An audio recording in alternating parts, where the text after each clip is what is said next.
If you're a pharmacy owner tired of PBMs and insurers eating into your profits, or frustrated by unpaid Medicare advice benefits, explore Waypoint Rx's health and wealthcare revolution. Their Pharmacy of Tomorrow model includes owning a Medicare insurance agency right in your pharmacy, owning a direct primary care clinic right in your own pharmacy, and offering a pharmacy 401k benefits program for retention and joining the Prosper Rx community for wisdom sharing. Waypoint Rx is dedicated to boosting the success of independent pharmacies, believing that thriving local pharmacies vitalize communities. Discover how to leverage your influence and transform your pharmacy's future at waypointrx.com. Join today and build your pharmacy of tomorrow.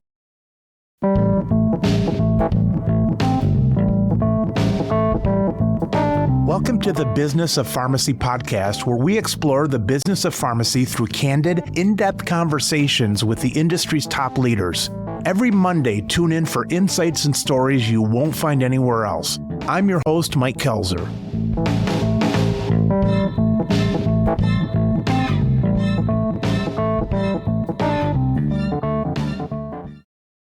Gordon, for those that may not have come across you online, introduce yourself to our listeners. My name is Gordon Vanscoy. I am Chairman and CEO of Vanscoy Rare Pharmacy. I am also Chairman and CEO of RareMed Solution. All right, Gordon, last time we talked, you had just retired from Panther, I believe. And if I recall, you went down to Florida and you realized that everybody down there was old farts because they were all the retired ones. Do I have that right? I think I remember that. Yeah, interestingly, I have been in Florida since 2007, kind of coming back and forth. But you're right, I did retire for 3 months and found that it was quite boring and got back into things because I found what my passion is. And my passion is putting teams together that deliver products and services in the healthcare industry. And as I recall, you had sold out of Panther, and then you started this new one, RareMeds. And then I saw recently that you started the Vanscoy Rare, and I thought, oh, here he goes again. He's supposed to be retired this time. And I was looking almost at a sellout from the RareMeds, but I'm seeing that you're quite involved in both of them. So it seems like there has to be a difference between the two. And what is that difference? Yeah, and it goes back to Panther. Divested of Panther, it went to an entity called Centene. And the intent was, Centene was a Fortune 20 company, and they were supposed to continue to foster the development of Panther, but their chairman and CEO was replaced, their objective changed. So in 18 months, they divested of Panther again. And in fact, that divestiture ended up benefiting them financially. We delivered on all of our promises, but it went to private equity. And so the sale to Centene and then the sale to private equity, and then when private equity acquired it, it's a different animal than when it was handled by a strategic. So in that transition, I saw our baby change in character. And my commitment was, when we started RareMed and we continued to develop it, it wasn't to build it to sell it. And that was even further supported when we launched Vanscoy Rare because it carries my name. I have no intention of selling that. It's going to be a legacy company. Okay, so Gordon, is there something that Vanscoy is doing? Is there something maybe deeper in your heart on this one, or? There is, and there's two things. One, when we put our name on Vanscoy Rare, there's a couple of things that transpired. One, I'm blessed to be able to be joined by both of my sons who work in the company. That's right. All of the original partners, except one, are part of Vanscoy Rare. Many of them are part of also RareMed, but it's this group of people that I just enjoy working with and enjoy seeing succeed. So it does put on a different face on the organization. And in fact, it does change the character of what we intend to do. And our intent is to innovate. Our intent is to continually reinvest. Honestly, our intent is just to have a good time in servicing patients. But the difference, is this another company just like somebody might put out Coke and Cherry Coke, or is there a difference? There's a difference. First of all, the difference, RareMed is not a rare pharmacy. RareMed is a hub. It's called a patient services hub. Yes. So now think about this. If a manufacturer has a relatively small population of patients that they want to limit distribution to, let's say, 2 to 4 specialty pharmacies, well, they will contract with a patient services provider like RareMed that basically takes all the scripts in, triages them, qualifies patients financially, makes sure that they get on the product, and then transfers the product typically in a round robin style to the pharmacies. Okay. And at RareMed, we provide free drug, we provide patient assistance programs, all of these ancillary services that surround a specialty or rare pharmacy. Now, Vanscoy Rare is in fact a pure rare pharmacy. It primarily works on exclusive relationships with biotech companies that have orphan products. Sometimes we're one of 2 or one of 3, but it's fundamentally where we can provide the most value.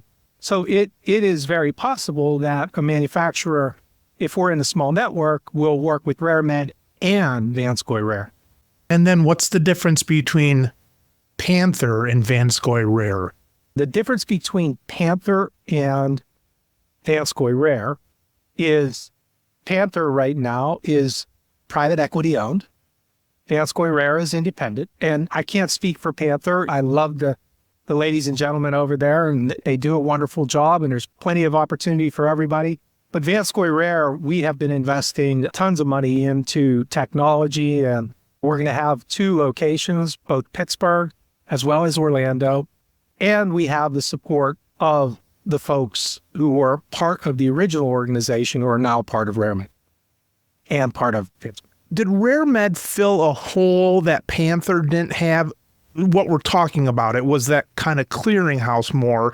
So that was quite a bit different from Panther. And now Panther is not similar, but the same category more as Vanscoy.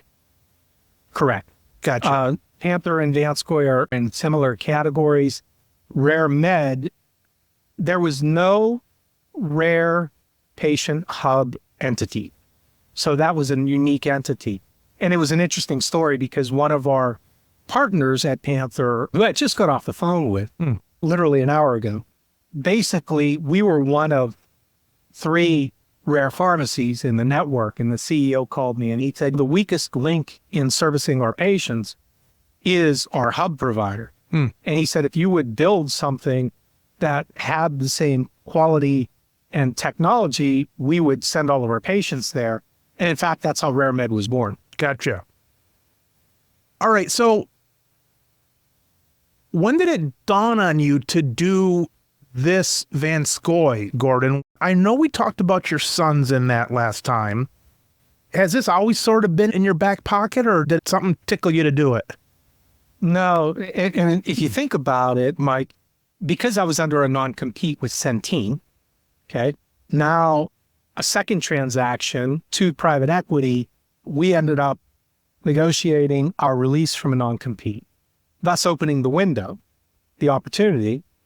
And then it was our partners for RareMed who basically said the market is changing dramatically. Rare pharmacy just isn't like when you started Panther. And there's a couple things that they said were changing. One, these entities that have this big financial backing, their intent is to get a 3x or 5x times their money in 3 to 5 years. So it's not goodwill. It's all about making money. And their intent would be is they put window dressing in, they put financial controls, they load up the pipeline with a bunch of work and then basically flip the company again. But it changes the character of the company. It changes the focus of the company many times from that being focused to the patient and employee to that of the bottom line. And a lot of people don't care for that. And the culture gets really significantly affected. Matter of fact, there was an article published last year in Harvard Business Review of the impact of private equity on healthcare companies and the mission changes. We have at least 6 entities out there now that call themselves independent, which are really private equity-backed independents. Some of them do a really good job. Some of them, are really focusing on the financials. But if you look at this cadre, there's room for somebody who's not interested in just making money. That's what Vanscoy Rare is all about. If you had to, Gordon, let's say you now versus, and we'll leave Panther out of the picture, but let's say that right now, somebody figuratively held a gun to you and said, you've got to, either now or in a year or two, whatever, you got to go up 3 times or 5 times, versus if you were private equity coming into Vanscoy, what kind of things would you absolutely not do owning Vanscoy that a private equity coming in might do? And do any of those overlap if you had to increase that fast? Or are some of them are like, oh, we didn't plan that, but I guess we'll do it, versus no, you would never do that in an active company that you planned on holding on to? 2 things. One, I would never unleash uncontrolled growth. The number one killer of culture, the number one killer of relationships. Because what happens is you end up with so many partnerships that the quality goes down and your reputation is lost, because you end up with not enough employees, not enough qualified employees, and not enough people doing the work. So that's number one. And number 2 is, remember, the money is going to the bottom line. So in private equity, so your goal here, my goal in independent, is quite frankly innovation. So we've got over 30 programmers on staff constantly creating code to differentiate our product, make it easier for patients, make it easier for physicians' offices and nurses, and really to try to link all these entities together so that patients get on and stay on drugs that can save their lives.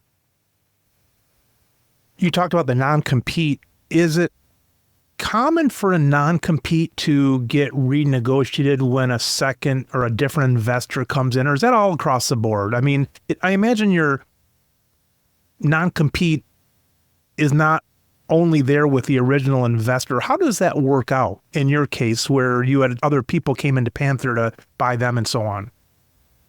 Yeah, some of this I'm not at liberty to discuss, but I'll tell you in general in the market, it's all over the board.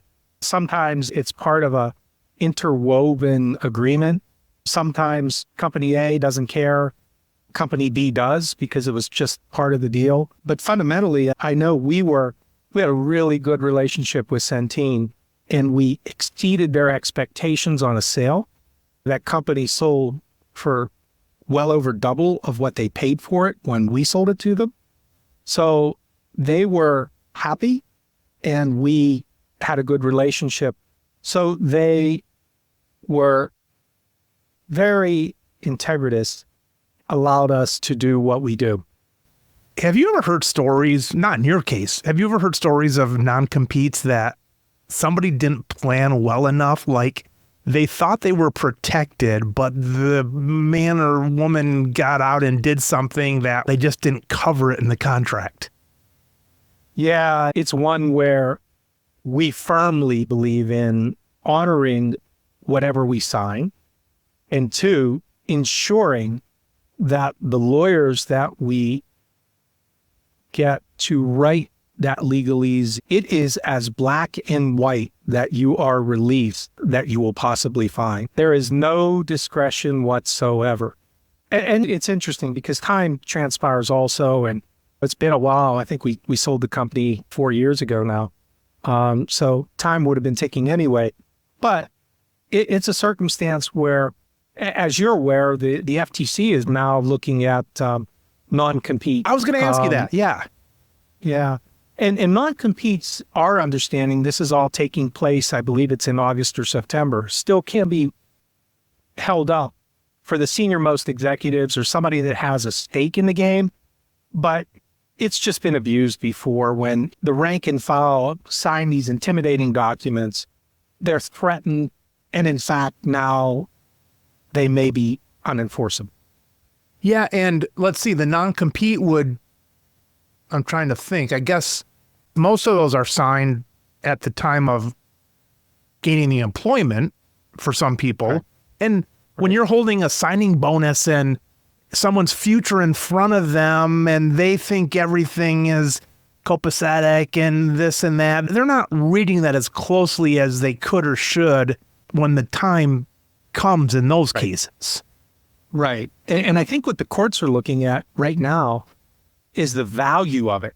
Because for you to be excluded from an opportunity like that, you've got to receive value back from a company. Okay, so it's not just a threat. It's got to be, oh, we're going to give you options or stock or a significant role. And it's got to be a senior enough role in the company in order to be enforceable.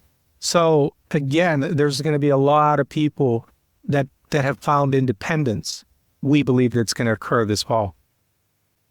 A lot of times companies probably just do it customary when people just get a job, like a wage. And in those cases, there's no benefit to the person. They haven't gotten anything in advance of that or higher than that. Right. It's something that kind of got out of control that I think they're trying to reel back in. In a non-compete, that has nothing to do with corporate secrets. I mean, that's a whole different beast, right? Yeah. Yeah, that's non-disclosure. Typically, you'll see non-compete, non-solicit, non-disclosure. So the intent is you're not going to disclose any secrets. Basically, you shouldn't be doing that, period. Non-solicit, there's two parts to that. There's officially going in and trying to raid employees. And then there's integrity of having relationships with people and coexisting with them, other entities. So we've been in this business for a long time. And if somebody wants to come and work with us, we would love to have you, but I'm not going to go for something that's going to get everybody in trouble. Gordon Vanscoy Rare, how long has that been in business? Yeah, 2023, end of 23, it launched. We are licensed in Pennsylvania. We will be 50 state licensed within the next 45 days. Mike, I think I may have mentioned this the last time I was on. With Panther, we were dual credited. We will be dual credited also in that same time period. In fact, myself and many of the members of my team worked with URAC and ACHC and wrote those rare pharmacy accreditation standards for them. Refresh me on that. What's dual credited again? There's two entities, primarily URAC and ACHC, that set standards for your policies, your procedures, your operating processes. And in fact, they sought us out probably 6 years ago to write them in rare pharmacy so that somebody could have that distinction of being an accredited rare pharmacy. And we will have that also. So the three things you need are licensure, you need accreditation, because many of the PBMs require accreditation now in order for you to get reimbursed. And the third thing is payers. You need payer contracts.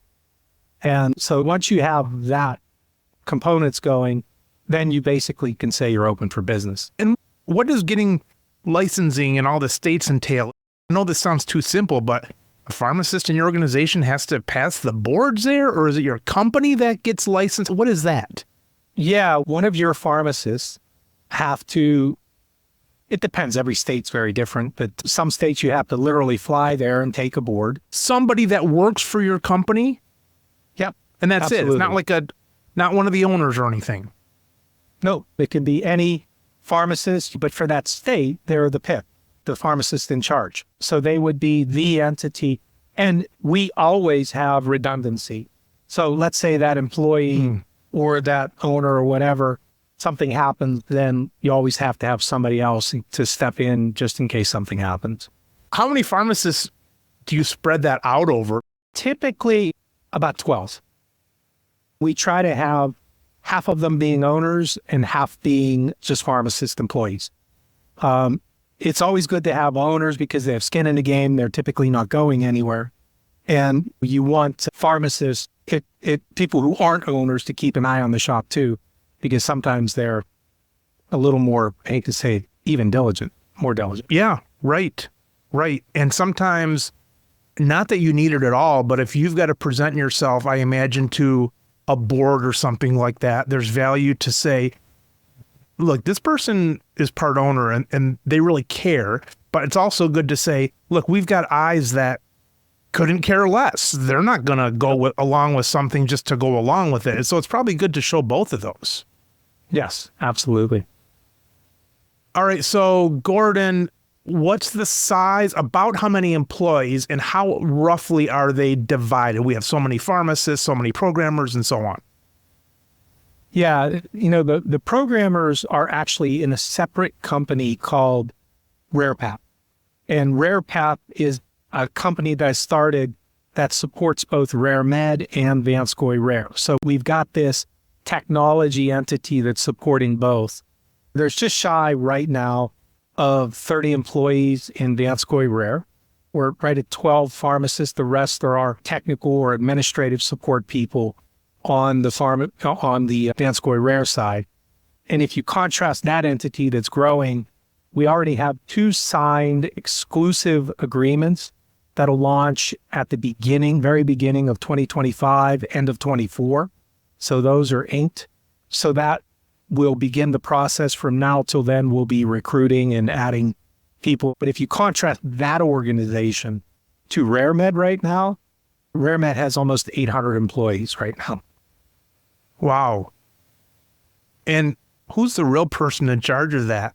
I'm just joking. Yeah. I asked that because I know you have sons and so on, and sometimes there's names and things. No, it's Doug Gephardt. Doug, he used to be a student of mine, all these guys.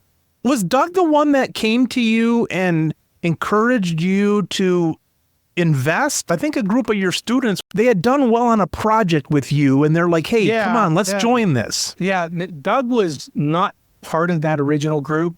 That original group was Tim Davis, Rob Snyder, and Patrick Pugliese. So those 3 entities, they were students, and they wanted me to get back into specialty pharmacy, which ultimately led into the launch of Panther Rare. But then Doug was a classmate of Rob Snyder's. Doug went to work for CVS in Woonsocket, and he went to work with Larry Merlot in that group. And I was trying for years to get him to come back. Doug ultimately came back and started at Panther Rare for a while, ran operations, and then I never had a president of any of my organizations. I always served in that capacity also. But Doug so impressed me that I actually offered him the opportunity to be the president of RareMed, and that's what he is now. So he's running that organization. Yeah, I'm the one who's leading Vanscoy right now, but also Justin Smirker.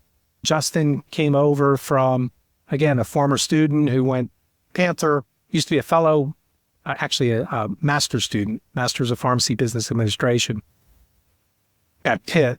Then he went Panther, then he went to RareMed, and now he's the lead person at Vanscoy Rare. That's really remarkable that your students, I mean, I've talked to a lot of people now, and I've never, either it hasn't come up or we've never talked a lot about it, of students or mentees, I guess you would call them, that have been that involved in the formation of, in being active in businesses and something like that. That's a really remarkable story. Yeah, and I started at Pitt in 1986 and was with them a very long time. And it's kind of like the secret sauce, Mike, quite honestly. You get to see 100 to 120 of these students every year. There's going to be a handful, a few, who are going to be these rare birds who are entrepreneurs. And they're the ones who will work their tail off. They're going to be successful no matter what. And honestly, that's what I surrounded myself by, are these talented individuals who just needed somebody to support them and work with them.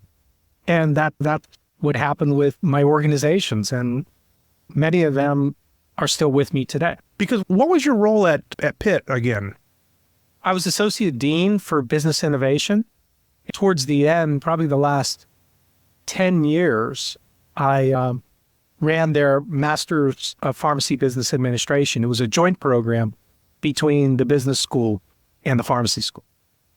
What is your take, Gordon, on, because once in a while, I'll see people complaining on LinkedIn about pharmacies don't have enough business training.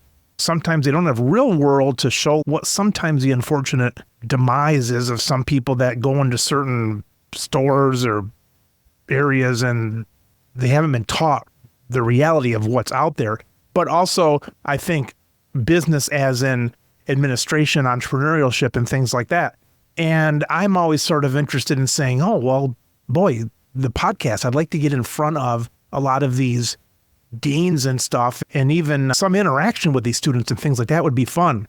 But hearing your stuff about the business interaction at Pitt, would you guys put yourself above the rest, far above the rest, or are you one and the same? I think that's a little bit of an anomaly from what I've heard with other schools. Yeah, it's the one thing about this program. It's not only the combination of the skills of the business school and the pharmacy school, but it's quite frankly, the successful alumni have graduated from the school that are out in business and practice. Folks like Larry Merlot, who was CEO of CVS, he was part of this program. Cronus Manolis, who is at UPMC. I could go on and on. Rich Krasinski. There are probably a dozen or 2 dozen of nationally or internationally recognized business people that have come through the program. And here, that's the crown jewel, is when you can get talent like that, or that are willing to give back to the students, willing to enrich. That's the secret sauce. It's not the academics. Academics you can get online, the accounting, the et cetera, and which we're still suffering in, okay? But the next level is making connections and having relationships with people that can help your career. And that's what we created. What's the chicken and the egg on that? I mean, we're the first fruit of the school of Pitt having these successful business people. Was that by dumb chance that some of these skilled people went through Pitt and then got to be in this position? Was it the leadership of the early program that taught some of these people these skills? What was the genesis of that if there was no mentors to look back at? Yeah, the mentors came on their own, quite frankly. These were self-made business and entrepreneur people. Already out of Pitt who look back at it. Yeah, absolutely. I got you. And unfortunately, the schools and university look at them for financial donations only. Yeah. And that it's just short-sighted, because their talent is really inspiring the next generation. Right. And then would you say that let's say some of the students that came up through you or with you, not with you, but kind of under you, whatever, did some of them go there because they knew that it had that, and if they had an entrepreneurial spirit, maybe among all the pharmacy schools, they said, this place has some shining stars, and so let's go through there? Yeah, it's not like a Harvard MBA where it's the sheepskin that you're going to put up on the wall. It's all about making connections and developing relationships. And that's why they would come to Pitt, because they knew that they had the opportunity to interact with these people. And in fact, that's how Doug Gephardt ended up at CVS. I had brought in Larry to teach a class. Larry met Doug, gave Doug an opportunity to interview at CVS, and he ended up in home office. All right. Now, Gordon, I'm not saying this doesn't happen, but when I think about a 18-year-old kid, 20-year-old kid, so they're looking at different pharmacy schools, and there's something inside of them, or maybe it's marketed this way, like, hey, we can give you one more step. Or are kids that age do they have the wherewithal to look and think they want to go to a school with successful business people afterwards? It never crossed my mind when I chose a school. I don't think they enter pharmacy school with the intent of going into business. I think they enter and then they're searching for what they want to do. Okay. And we do give them tracks within the school. One of them is a business track, and that's where they can explore whether they want to do this. I mean, my original career when I first started, I was a clinician. I did residency train, but my dad was an entrepreneur, really just worked in the mill his entire life, but ran a business on the side, little business. And it takes people like that who are inspired by wanting to do something different. And that's what we look for in these type of people. If you were in charge of the United States college curriculum and so on, I kind of always pompously say what I think should happen in colleges as far as timing of years and things like that. Would you change anything? Would you force anything in colleges? Or do you think it's people, some might want to be more clinical and this and that, and so don't force business, what do you want to call it, exposure? Yeah, I agree with you. And that's what we're calling in education, personalized education now. So you got to be able to pass the board. That's just your first threshold. But not everyone's going to be a business person. Not everyone's going to be a clinician. Not everyone's going to be a researcher. You want to give people the opportunity to do what they will accelerate at. And I do think that there is a basic understanding, like, for example, any pharmacist should understand personal finance regardless. I mean, you should understand, how to look at an insurance plan, a 401k, a retirement planning, a balance sheet. These things should just be common knowledge. And we're still missing even those things.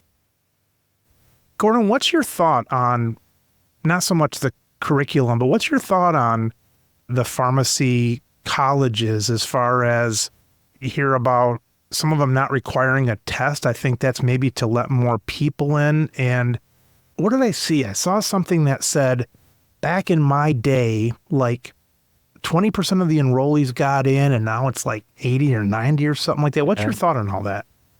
Unfortunately, what we had in pharmacy is the exact same thing that's happened in many disciplines, including law, et cetera. We've had a proliferation of pharmacy schools to the point where supply exceeded demand. And all of these pharmacy schools are pumping out countless pharmacists. And the pharmacists, many times I believe that their experience is diluted from what it was. But at the same time, pharmacies change. If you think about it, many of our colleagues used to go into community pharmacy and were like the local PCP at one time and had to take care of an entire family or families. Now, the majority are employees, just like in medicine, right? So you go in and you do your job, and you've seen in the people just getting hammered with in terms of productivity and efficiency and getting burnout and suing the company. So I think what we've got is too many pharmacists. It's really held down the pay scale. It's limited their ability to expand their roles because there's not only so many of them, but their educational base is much more diluted. And then you end up today where people, there are pharmacists out of work or have to relocate to find a job. The stagnation in salary has been tremendous over the last 10 to 15 years. It hasn't grown at all. And it's just a function of supply and demand. I go to some of these colleges now with some of my kids as they're picking colleges and so on. And they usually start in town and community college for a couple of years. But afterwards we go to them, and one of the first things they do is bring you through their new field house. And you see all these new buildings and so on. What is your take, especially after we went through COVID with all of the online stuff, and now you're hearing about things like Google having 6-month degrees in certain things? What is your take on that? And I have no idea about this stuff, but all the big brick buildings you see at all these colleges and just building after building. And my dad used to always, he would go by churches and he would say, you don't need to build a church to use it 1 hour every Sunday. My dad was like, put it in the community center or do this or that. I don't know why that was a beef of his. But what do you think about physical college versus what's going to happen with all the online stuff? And you hear about like a lot of things, but college, you look at the graphs and you look at income versus college costs, and it's like 4 times inflation or something like that. Where's that all going to go? Yeah, I think educational will still be one of the most valued attributes for somebody to attain. The question is the manner. And I think COVID has taught us that it can be done virtually. And we've seen it in our secondary education. However, there is value in personal, in one-on-one and interacting with people. Healthcare, even though we have telemedicine, you still, to receive healthcare, it has to be with somebody. So there's got to be a component of that. And I think it's interesting, even office buildings and universities, I think, will change as they're redesigned. For example, we just moved into our new office building. God, when was it? Probably 7 months ago. And we're able to host, 800 people in an area that probably we could only host 100 people or 125 people before, because no one really has a permanent office anymore. It's all hotel space. It's all working between virtual and coming in and having more conference space. And so the whole dynamic of how that is changing. I think the same thing is to be said for education. I think buildings will change. I know Pitt just opened up their new school pharmacy again about a year ago. It was being built during COVID, and it's a different organization. It's not as office-based. It's not as 100% you have to be here type situation. So I think as time goes on, you're going to see a hybrid. And I think that's when the pendulum stops swinging in the other direction. There's got to be personal interaction because healthcare has to be personal. Yeah, that's true. Whenever you talk about all the telemedicine and all that stuff, and I'm a big advocate of that. I think I'd rather sit with someone online in private for 10 minutes, whether it be a doctor or a pharmacist, than being in a potential store with someone screaming at somebody and all the stuff you get in person. I think there's a big value in that. But with that said, healthcare is one of the fields, unlike maybe selling books or records or tools, healthcare is still a place that needs a lot of humans touching humans and seeing what their gait is and all that kind of stuff, which a lot of that you just don't get as easily online. Hey, Mike, you had mentioned something earlier about what, and I don't want to digress, but I don't want you to miss this because it just went out on social media today. You were asking what makes Vanscoy Rare different. And this is something that hits home very hard. In February of this year, I was diagnosed with a rare disorder that really kind of not only shocked me, but shocked my family. It was a circumstance, actually a carryover from COVID some 9 months prior to that. And in fact, if it wasn't probably for the manifestation after COVID, there could have been very serious consequences because things would have went undiagnosed. But it was February 14th, I'll remember it today, that I was diagnosed. And fast forward, June 15th, I went back to Pittsburgh for a procedure which completed my treatment. And in fact, I'm delighted to say that today I sit here disease-free, as healthy as can be, and with a renewed lease on life.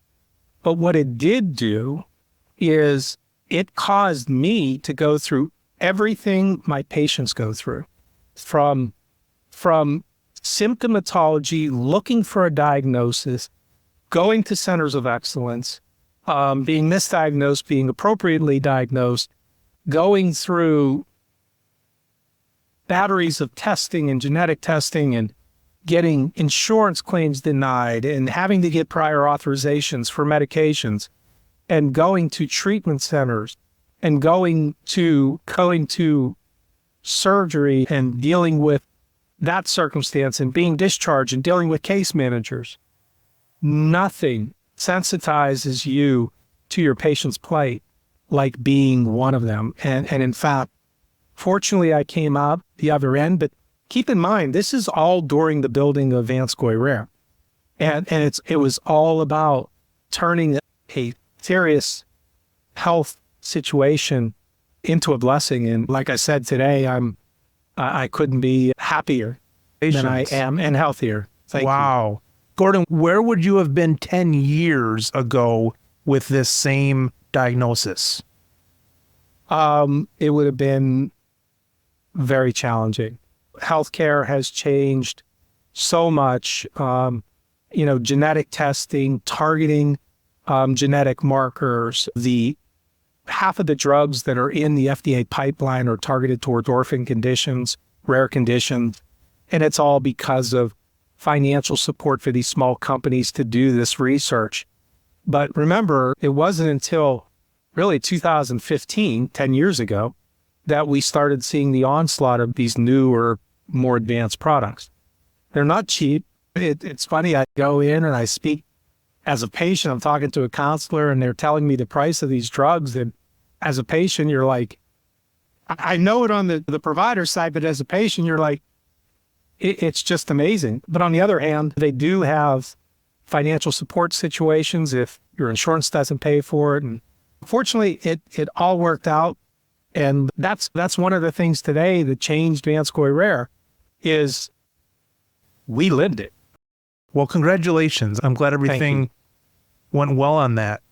Did you ever feel disrespected through that process when maybe people didn't know who you were, or they didn't know what insurance you had, or they thought, well, like me, they just thought, oh, Mike's an old guy kind of thing. Did you ever get disrespected in that time when you thought that you were sort of a cow in the herd? No question. You did? Absolutely no question. Oh, absolutely. I experienced, I will say this, I sought out an institution that really prioritized my health, but it took a lot of effort. And in fact, I went to one treatment center. I swear to God, Mike, it was like going into a beauty salon or a nail center where people were lined up. There were like 30 people in this tiny little room, and there was absolutely no respect for privacy. There was absolutely, you weren't allowed to have a loved one in with you. So it was dehumanizing and very disrespectful. And just some of the craziness aside from that situation when it comes to insurance, the night before I had surgery, night before, I get a call from my insurance company telling me that instead of going to the institution that I was going to have surgery, where I was going to have a PET CT, that if I went across town, I could get it done for less money. And I said, you don't understand, I'm having surgery in the morning. And I said, unless I'm in a hospital gown to save $100, I'm not, or whatever it was. I said, this call makes no sense. But they take these financial situations, they make them processes, and they take the human out of it. They don't think, and it's absolutely frustrating.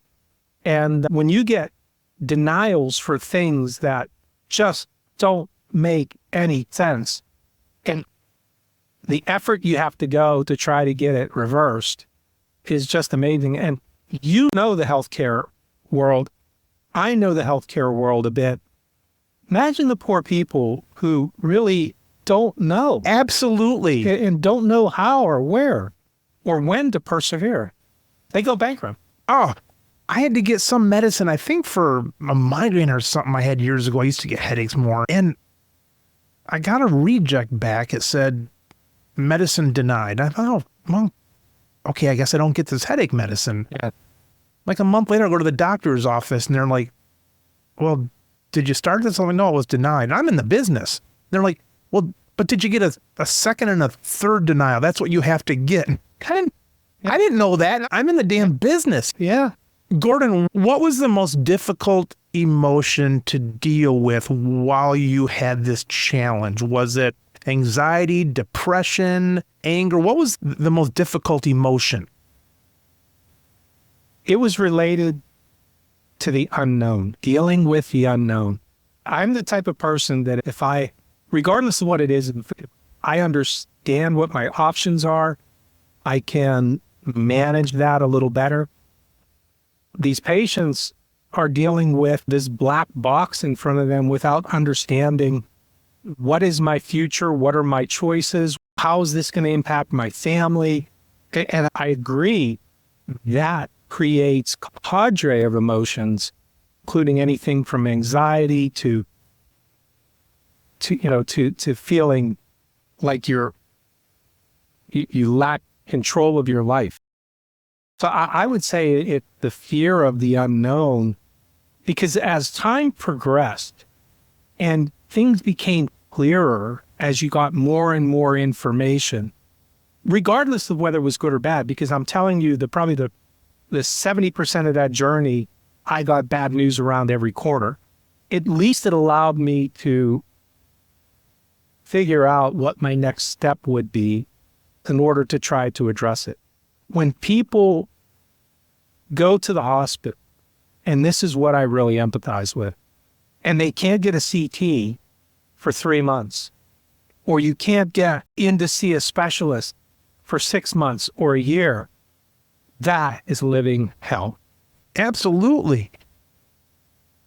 Absolutely.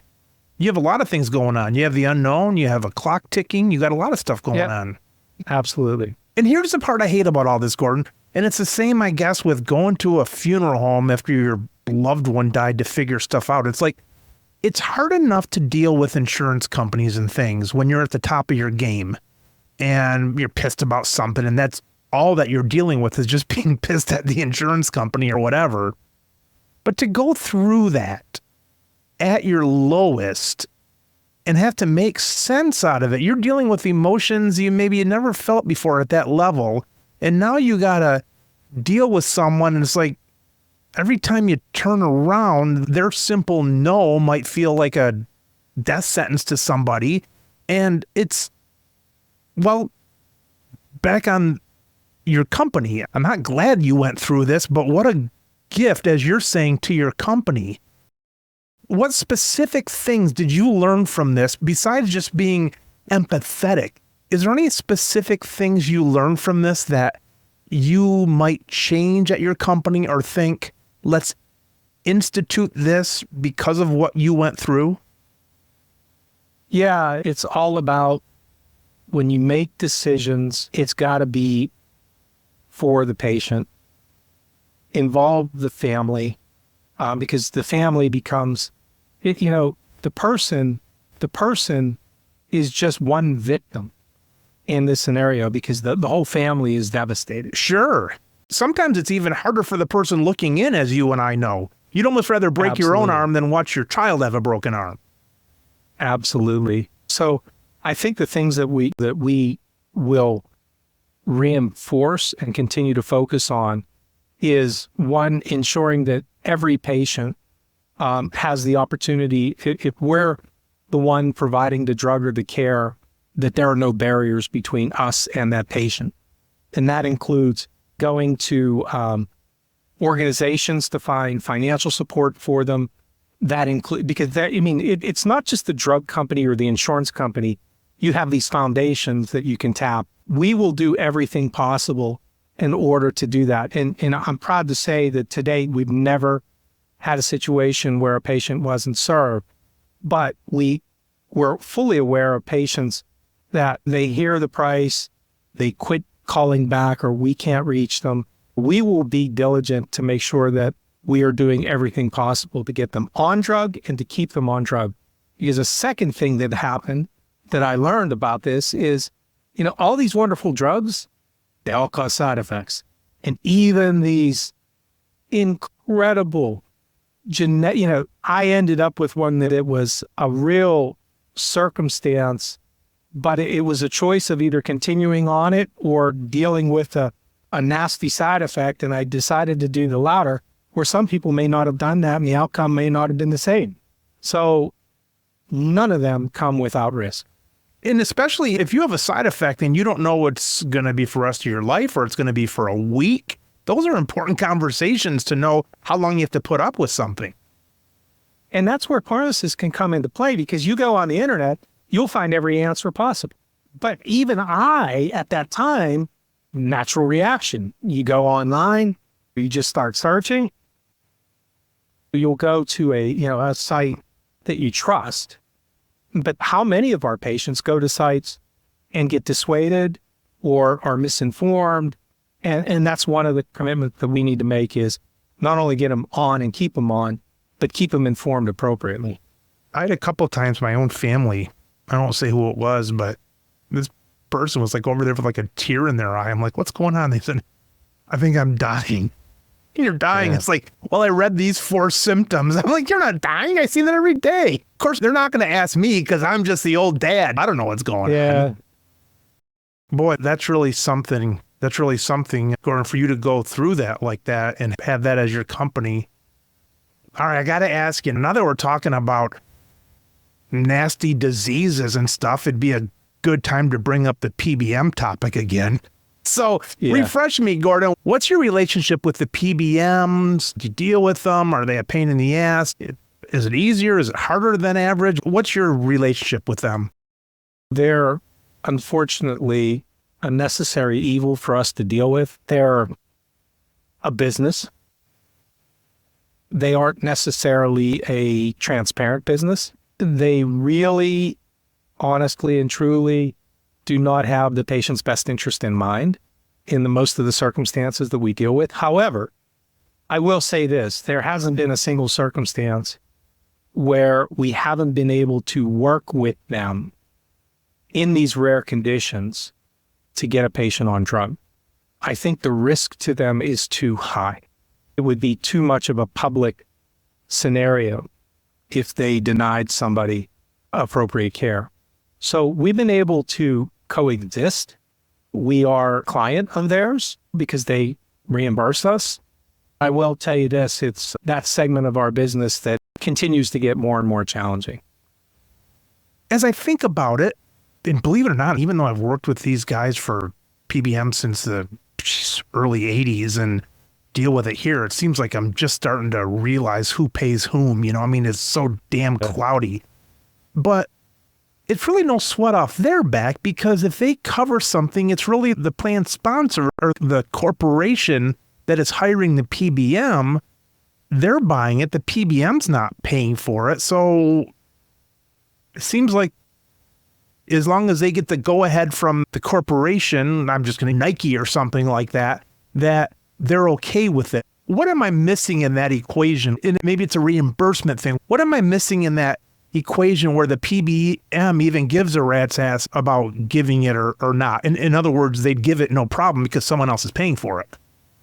Yeah, it depends on how the risk is set up, how much it goes to the employer or the insurance company. So when it comes to drug, even though we have to negotiate with the PBM a rate, the one thing that they don't disclose is they make a margin on every drug we dispense. A significant margin. It's margin that they keep. It's not margin that goes back to the insurance company or to whomever. Their goal is to keep prices, to keep providers like us in check in terms of what we get paid, but still maintain profitability. So it's not so much the PBMs care how many of these really expensive drugs go out. It's more about, are they making the right margin on it? So it's not like the PBM's going to say, no, this dying child can't have this rare medicine, because they're going to get paid somewhat either way. It seems more like the company that might have to be the bad guy in this, but the PBMs aren't really the ones that say yes or no. Is that right? Yeah, almost all situations require prior authorization. So they're going to make us go through hoops and justify why we're putting this patient on drug. But beyond that, You have to be within network. You have to accept their rates. Sometimes their rates, if you're not significant enough, they'll, just like brand product at a retail store, you're going to lose money every time you dispense something. And that's what kind of their situation is for some entities. But their whole model to the rest of the world is PBMs save the world money by negotiating contracts for you. But when you look at what they reimburse and what they charge the insurance company, there's a difference between the two.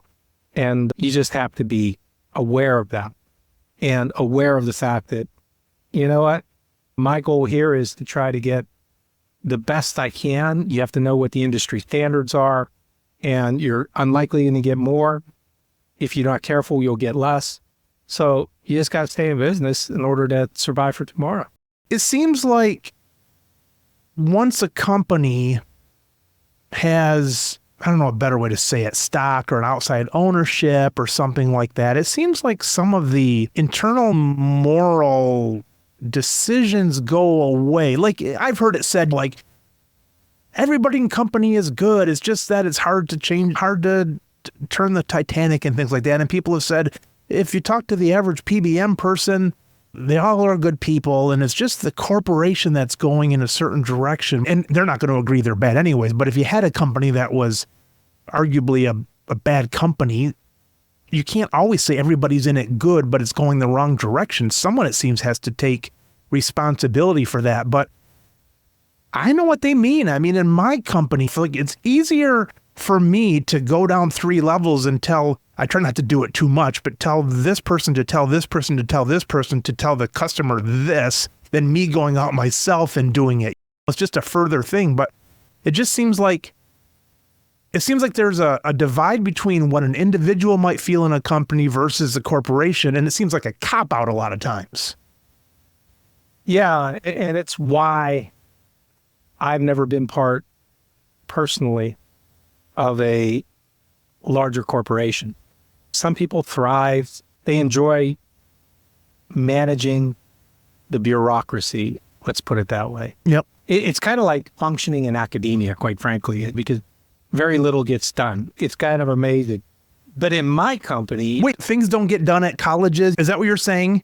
Yeah. I mean, everything's done by committee.